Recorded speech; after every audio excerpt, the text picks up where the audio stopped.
Deploying code in GitLab is managed through GitLab CI/CD pipelines, which automate the deployment process. Here's a concise guide on how to deploy code using GitLab. Prepare your project. Ensure your project has a valid structure and includes necessary configuration files such as Docker files, deployment scripts, or any other dependencies for deployment. Create the GitLab ci.yml file.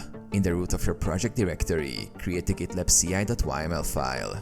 This YAML file defines a CI/CD pipeline for building and deploying your code. Example of a basic GitLab ci.yml file. Explanation. Stages defines the stages of the pipeline, such as build and deploy.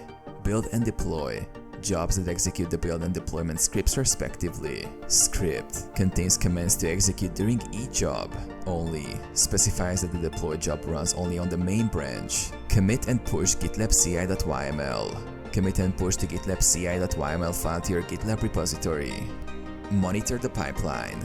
Go to CI/CD pipelines in GitLab to monitor the progress of your deployment.